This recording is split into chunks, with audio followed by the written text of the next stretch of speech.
An hour and a half. That is how long they made him wait, until the CDO walked in and changed everything.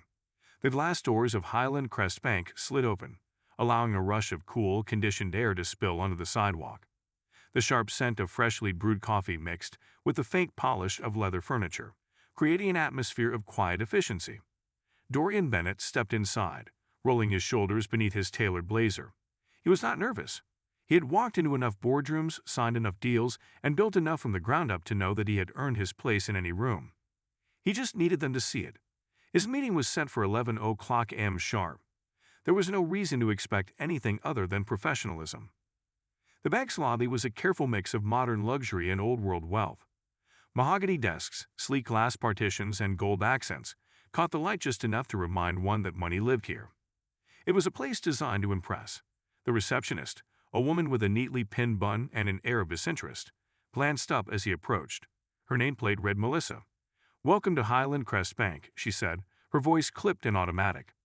"Do you have an appointment?" "Dorian Bennett," he said, placing his leather portfolio on the counter. "I have a meeting with Linda Kramer at 11. Melissa tapped at her keyboard, glancing at the screen. "You are on the schedule," she said, her voice still neutral. "You can have a seat. She will be with you soon." Dorian nodded, stepping back toward the seating area. He chose a chair near the floor-to-ceiling windows, where sunlight slanted across the polished floors in crisp blinds. A group of sharply dressed professionals stood near the telephones, chatting about market shifts and investment opportunities. The kind of casual conversation you hear when people are comfortable, when they belong. His fingers drummed lightly against his briefcase. 10 o'clock a.m. He was early. He always was. The minutes ticked by. 11:05, 11:15. At first, he let it go. Banks were not immune to delays, but after 20 minutes, he started watching the flow of people more closely. A man in a gray suit, maybe in his early 30s, checked in with Melissa. Less than 5 minutes later, a young banker appeared and ushered him past the frosted glass doors leading to the executive offices. Then a woman in a cream-colored blazer arrived. No appointment from what Dorian could tell, just a casual, friendly conversation with Melissa before she too was led inside. His name was still uncalled. He checked his watch again. 11:30 a.m. Something was off. Dorian's fingers tapped lightly against his briefcase as he watched people come and go. Some entered with the confidence of knowing they belonged. Easy smiles, familiar nods, handshakes exchanged with the staff. Others, like him, sat patiently waiting for their turn. The difference? They were being called. He was not. He had been here for 35 minutes. His appointment had been scheduled. He had confirmed it twice. Yet he was still sitting in the same chair while at least 6 other people had walked in after him and disappeared through the frosted glass doors leading to the executive offices. Still, he stayed composed. He had dealt with this kind of thing before, subtle, unspoken barriers. The kind people could easily deny. "Oh, we did not mean to keep you waiting. It must have been a scheduling mix-up. So sorry about that. You know how busy we get." Excuses wrapped in politeness. He stood, keeping his expression neutral, and walked back to the front desk. Melissa glanced up, the same impassive look on her face. "Excuse me," Dorian said, his tone calm but firm. "Has Linda Kramer been made aware that I am waiting?" Melissa let out a short breath, as if she had been interrupted mid-thought. She tapped at the keyboard in front of her, without even making eye contact. "She knows. She is just finishing up with another client." He waited for a follow-up, some acknowledgement that she would check again, maybe offer an updated time. But she simply went back to typing. "Do you have an estimate on when she will be available?" he asked, holding back his frustration. Melissa barely glanced at the screen before offering a shrug. It should not be much longer. Dorian exhaled slowly, steadying himself. It was not just what she said, but how she said it. No urgency. No real effort to check. Just another brushed-off response meant to pacify him. And then, right in front of him, he watched it happen again. A woman in a navy blue dress walked in, her designer handbag swinging at her side. She was mid-conversation on the phone, her voice carrying a light, easy tone. Melissa's posture changed instantly. Her tone softened. Her lips curved into something that actually resembled a real smile. "Good morning, Mrs. Lancaster," she said, her voice lighter, more polished. The woman gave a polite nod and barely had to pause before a young banker appeared at her side, ushering her toward the back offices. No waiting, no questions, no being told soon. Dorian let out a slow breath. He had been here for almost an hour. She had been here for less than a minute. He turned back to Melissa. So do appointments matter here? Or is it just first come, first served? For the first time, she looked a little uncomfortable. I told you, sir, she will be with you soon. There was again that word soon. A delay without a deadline, a promise without commitment. A word that allowed people to pretend they were not doing what they were actually doing. Dorian glanced back toward the frosted glass doors. It would be easy to let it go, to sit down, wait another 30 minutes, and pretend this was not happening. But this was not just about waiting. It was about something else entirely.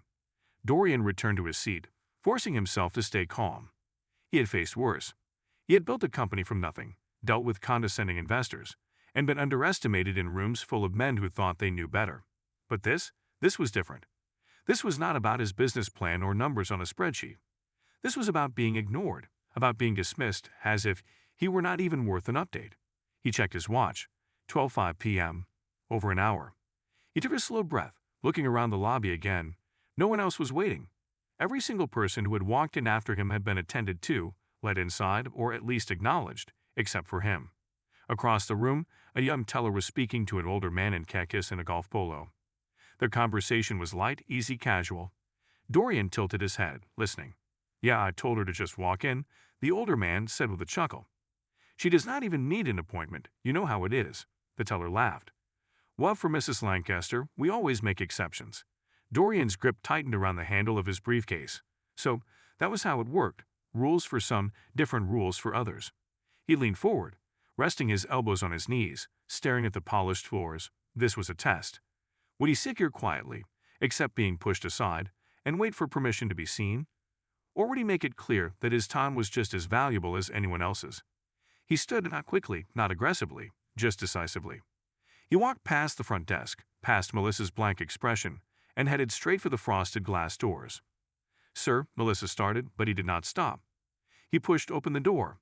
Inside, a hallway stretched out in front of him, lined with private offices. Some doors were open, others closed. But one thing was immediately clear. Linda Kramer was not in a meeting. She was sitting at her desk, typing on her laptop alone. She looked up, her expression shifting from surprise to irritation in an instant. "Mr. Bennett," she said, her voice clipped. "You should have waited to be called." Dorian met her gaze evenly. "I did wait." Her fingers hovered over the keyboard. Her lips pressed into a thin line. "Please take a seat," she finally said. Dorian sat, not because she had allowed him to, but because he chose to. But something told him this conversation would not go the way she thought it would. Linda's fingers twitched slightly as she adjusted the papers on her desk. Her face was carefully neutral, but Dorian could see it. The slight tension in her jaw, the flicker of irritation in her eyes. "I apologize for the delay," she said, forcing a smile. "We've been extremely busy today." Busy. Dorian let the words sit there for a moment. He had watched at least 6 people be ushered past him like VIPs while he sat in that lobby for over an hour and a half. "Were you?" he asked, keeping his tone calm but firm. "Because I counted a few clients who did not have to wait at all, some without appointments." Linda's lips pressed into a thin line. "I assure you, Mr. Bennett, that was not intentional. There must have been a miscommunication." Miscommunication? Dorian exhaled through his nose, keeping his expression unreadable. "Interesting." Linda cleared her throat, clearly eager to move past the conversation. She flipped open a folder, scanning its contents. "Now, let us discuss your loan application," she said, her voice regaining that polished, dismissive edge. "I have had a chance to review it, and while your finances are impressive, we do have strict criteria for approvals. Given the current lending climate, I am afraid we will need more assurances before we can proceed." She barely finished her sentence before the door swung open. The energy in the room shifted instantly. The hallway, which had been quiet moments ago, was suddenly filled with the low hum of voices. Not just any voices. These carried weight. 3 men stepped inside, all in tailored suits. Their presence was unmistakably authoritative. Dorian did not need to guess who they were. These were the people who actually mattered at this bank, the executives, the decision-makers. The kind of men whose approval meant everything in a place like this. And at the front of them was a familiar face, Richard Langford, CEO of Highland Crest Bank, and a man who very much knew who Dorian was. Richard's sharp eyes swept the room before landing on Dorian. His face lit up with recognition. "Dorian," he said, breaking into a smile. "What the hell are you doing here?" Linda froze. Dorian stood, shaking Richard's hand firmly. "Hey, Richard, it has been a while." "It has," Richard clapped him on the shoulder. You still running Bennett Strategies? Still growing it? Dorian replied smoothly. Linda stared between them, her fingers tightening around the folder in front of her. Richard turned, his easy smile fading as he looked at her. How long has Dorian been waiting? Silence. Linda opened her mouth, but no words came out. Dorian did not answer right away. He let it sit, allowing the weight of it to settle over her, over the entire room. About an hour and a half, he said finally. Richard's face did not change much, not in any dramatic way. But Dorian saw the way his jaw ticked slightly. An hour and a half? Richard repeated, his tone deceptively light. You had Dorian Bennett waiting for an hour and a half. Linda scrambled for words. There was a scheduling issue. Richard did not even look at her. His attention was still on Dorian. You should have called me directly, he said. I would have made sure you were taken care of. Dorian offered a small, knowing smile. Did not think I needed to, Richard exhaled, shaking his head. He turned to Linda, his smile now completely gone. Linda, he said, his voice calm but final, step outside for a moment. Linda's face was now a shade paler than before. Her hands tightened into fists before she unclenched them. Of course, she said, standing quickly and exiting without another word. The moment the door clicked shut, Richard turned back to Dorian, shaking his head again. I do not know what happened, he said, but I guarantee it will not happen again. Dorian did not say anything right away. He did not need to, because the damage had already been done.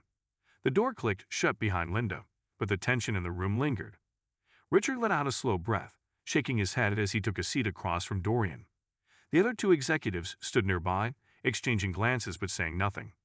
This is not how we do things here, Richard said finally, his tone steady but clipped.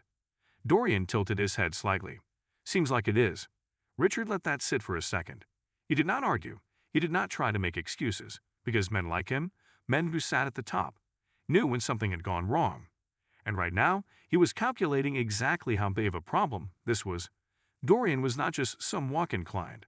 He had built a multi-million-dollar consulting firm from the ground up. His reputation carried weight in business circles. He knew people who trusted his word. And now he had a story. Richard sat back in his chair, steepling his fingers. Tell me what happened. Dorian did not sugarcoat it. He told him everything, the appointment, the wait, watching others get taken in before him. He told him about Melissa's dismissive attitude, Linda's indifference, the way she tried to brush him off like he was just another name on a list. Richard did not interrupt. The other two executives listened just as intently. When Dorian finished, the silence stretched for a moment. Then Richard exhaled. I appreciate you telling me, he said, and I'll be honest, I am pissed. Dorian leaned back slightly. Why? Richard let out a short, humorless chuckle. Because this is the kind of thing that wrecks reputations. We have worked too damn hard to build this institution's credibility, and now I have to clean up a mess I did not even know existed. He turned to one of the executives. Make sure Linda is off the floor immediately. We will have a conversation later. The man nodded and stepped out without another word. Richard turned back to Dorian. That loan application you submitted, I assume it was solid. Dorian tapped his briefcase. See for yourself. Richard took the folder and flipped through it. He barely made it through the first few pages before shaking his head. This should not have even been a question. Another glance at one of the remaining executives. Fast track it. I want an approval on my desk by end of the day. Dorian raised an eyebrow. Just like that? Richard met his gaze. You should have had it 2 hours ago. I am fixing the mistake. Dorian considered that. This was not about generosity. It was not about making things right. It was about control, about damage, about ensuring that the story stopped here, in this office, before it bled into places Richard did not want it to reach. And Dorian understood the game better than anyone. Still, he was not about to let Richard off that easy. I will accept the approval, Dorian said, standing, but fixing this for me does not fix the real issue. Richard's expression did not change, but something in his eyes flickered. We'll be having a long conversation about that, he said. Dorian grabbed his briefcase, nodding once before heading toward the door. But before he left, he made sure to meet Melissa's gaze one last time. She did not look nearly as confident now. The summer heat pressed against Dorian's skin as he stepped outside. The bank's pristine exterior gleamed under the midday sun, but inside the cracks had already formed. This was not just about a loan. It was not even just about Linda. It was about something bigger, something that had played out in 1,000 different ways, in 1,000 different places. It was not always loud. It was not always overt. But it was there. The assumption that some people belonged in those offices while others had to wait. The quiet dismissals. The polite rejections. They carefully constructed barriers that could always be explained away. But not today. Today, someone had to face the consequences.